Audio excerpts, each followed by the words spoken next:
morning, monsters. This is Fahad. This is my first time testing this video making thing. Let's see how it goes. If this is something that works and if it provides more color than what I think, and if it accomplishes the mission of actually conveying a message that is useful and actionable to many clients, and this is something that we can probably continue going forward. So this is my first time. Let's take a look at a couple things and tell me, please give me your feedback at the end of it. See what do you think about it. Okay, so the first thing I have on my items this morning is Apple. There's a note out from Katie Huberty at Morgan Stanley, who is extremely bullish on this stock at this particular juncture. The stock is up $2 in pre-market, even though the S&P is looking down by 11 points after weak retail sales for February this morning. But let's take a look at Apple first. Now, Katie Huberty is saying that they see the inventory digestion that started in the last 4 to 5 months. That was the main reason for the downgrades previously before Q1 results, as well as the earnings estimates coming down on the street. That inventory congestion is now essentially over, and the Foxconn factory, according to their Asian team, as well as all the other suppliers that Apple has, are currently back in line with what the actual more normalized trends should be going forward. Now, the street for this calendar year Q2 earnings that will be coming out sometime in April is looking at 50 million iPhone units, but Katie Huberty at Morgan Stanley, is way beyond everybody. She's at 56 million units of iPhones. That's not in anybody's model, so that's why it catches my attention, because if Morgan Stanley is even half right about this particular research note that's out this morning, that means the consensus estimates are too low going into Q2 results sometime in the couple weeks, and that means the stock should trade higher, which is what we're seeing this morning. You can see Apple is ticking higher in real time in pre-market, currently at 104 after closing at 102.50. Now, there has been some bullish activity in this recently. For example, if I just go to Open Order Pro and Activity Tracker, we saw some recent action. I think it was in October, but it wouldn't surprise me going forward if we see a lot more action in this as the time goes by. So here's a long list of activities, and you can see we discussed so many things that are bearish in this market with constant put order flow, but here is Apple, which is consistently bullish. And if you notice, it's especially since early February, we have seen some very large blocks go off in multiple months and strikes. All of this is recorded in Activity Tracker. So I think now a lot of those things will come into play, and I think the stock can probably trade higher from here.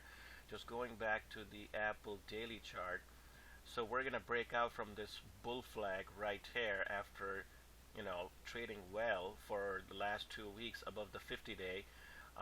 Now, right here, see his horizontal, these bars on horizontal. These are what I called volume over price bars, so they are congestion areas.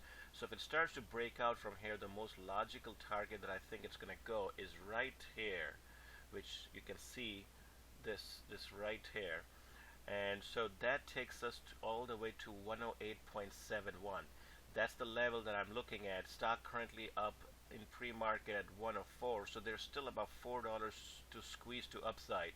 Earnings are not going to be out until after April expiration, as you can tell. It's telling me earnings on 4/25th. So there are a couple ways to trade this, and we'll discuss some of those options in the chat room. I haven't looked at the option activities or the actual deltas or the pricing of the options yet, but my sense at this point is the most logical play, given earnings are sometimes after April expiration, is to buy slightly out of money call calendar spread. So you would go out and you would buy May possibly 110 calls and sell April 110 calls. The May calls will get a boost as time goes by, because the implied volatility for that month will start to kick higher, considering the earnings are scheduled after April expiration. So buying May is going to be more is going to be much better for the long leg of the calendar spread, and selling April against it, which does not have the risk of earnings, is going to be much easier. So something like May, April 110 call calendar spread, or maybe 107.50 or something like that should probably work, and the target that we will have is 108.71. So that's one way of looking at it.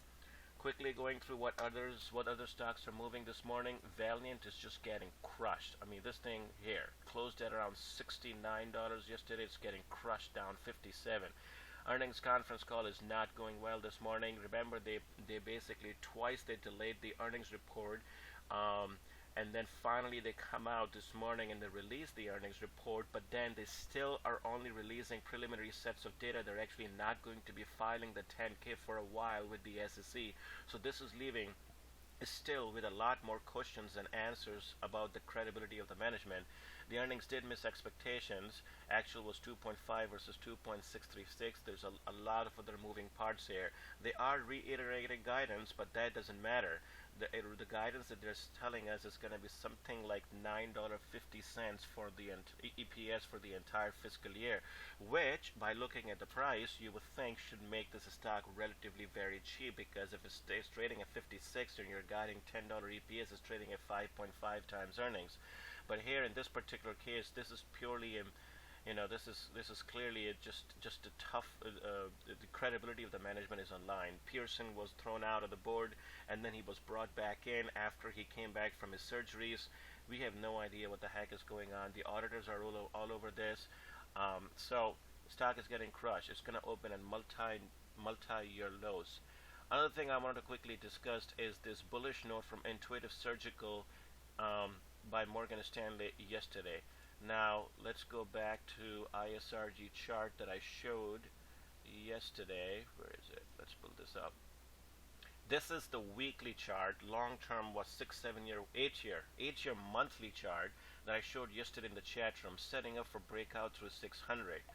And if you look at more of a shorter term chart, right here with the power candle back to back on rising volume, and MACD reaching the highs. The RSI is getting at a bit hot above 71, but until the MACD turns, a simple case for something overbought is that until the MACD starts to turn like it did over here or over here, RSI can continue to stay hot. Could go all the way to 85 or 90 even, as long as MACD is still powering higher. And the volume, the stealth rally behind this is pretty impressive. So I think the stock still goes higher.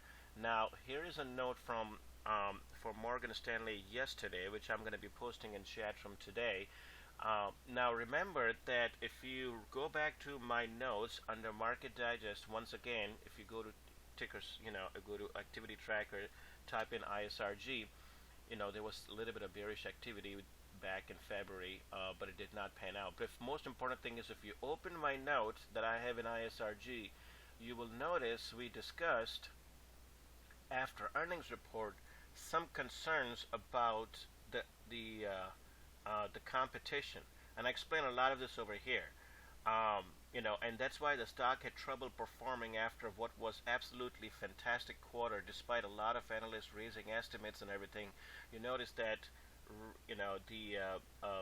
the competition concerns, the competitive landscape is changing, but it's really several years out, and that's what kept a lid over the stock price after the earnings report. This note from Morgan Stanley clears up that confusion. It basically goes that the concerns of the competition are abound, but their analysis shows that these are not the concerns. The technological leadership that the company has is impressive. By the way, it goes on to say the same thing about Medtronic, which is also breaking out. It's starting to make a run back towards 80. Let's take a look at Medtronic chart too. So here it is. Here's the long-term chart in Medtronic that I showed yesterday as well. It's trying to attack that $78 level. There was something unique about the markets yesterday, where if you actually looked across the entire spectrum, you would notice that there was real strength again, in the medtech sector. It's I don't really classify medtech sector as a sector by itself, but there was relative strength in the medtech sector that was pretty impressive, where the biotechs generally were just doing good or bad, poorly, it doesn't really matter. But the most important thing was that within the healthcare field, the medtech sector, the subsector, which was performing very well yesterday, including Medtronics, which was starting to push higher, and we had real strength in Nevro, which is one of my favorite small cap stocks, which backed off from the 50-day and right here at the 60 line resistance, which I showed in chart yesterday. But there was a strength in this, and I think it can still continue to power higher. And then lastly, within medtech, like I said, Intuitive Surgical. So there were several stocks that were performing very well. Here is a striker under the medtech, powering higher every single day, and this thing is hitting a new 52-week high. So this is a subsector that I think is worth watching. Now, with this bullish note out on the leader like Intuitive Surgical, I think it can still continue to go higher. The last thing I want to talk about is Alphabet or Google. Some interesting notes over here, and I haven't really indulged into this very detail. Obviously, this is just reiteration of a bullish view from Morgan Stanley, but the most important thing that I'm looking for is now the Alphabet. Google is hosting its first ever Google Cloud Platform Conference this March 23rd, 24th. So that's next week. And there's going to be plenty of questions. Now, considering that this is the first one ever, this could move the needle. We don't know how big it's going to be. We know the Amazon AWS is the leader in the clouds. I know second place comes Microsoft Azure, which has been really pushing hard. In fact, if you actually listen to the earnings conference call from Microsoft CEO after last earnings report, he basically came out and clearly told everybody there's really no place for anybody else in the cloud sector, aside from Amazon and Microsoft, which have a significant lead over everybody else. But so that's what the market sentiment is, because when you have a major CEO like Microsoft CEO telling everybody there's only two players in this, Amazon and Microsoft. But Google, if it's conducting its first ever cloud platform conference next week, this could move the needle, because the last year was pretty weak for these guys. 2015 did not actually see the kind of jump in the cloud offerings by Google as we saw from Amazon and Microsoft. But here, Morgan Stanley is making the case that the accelerating spend we will see in 2016 could actually really move the needle. So something to watch. This stock also has been acting better than some of the others. In fact, among all the FANG, this is starting to reach back to unchanged for the year, while Amazon is still down and Microsoft is basically sideways. So another one, something to keep in mind. So just a couple things. This is my first time doing this. I did not prepare for this. I did not prepare any notes, whatsoever.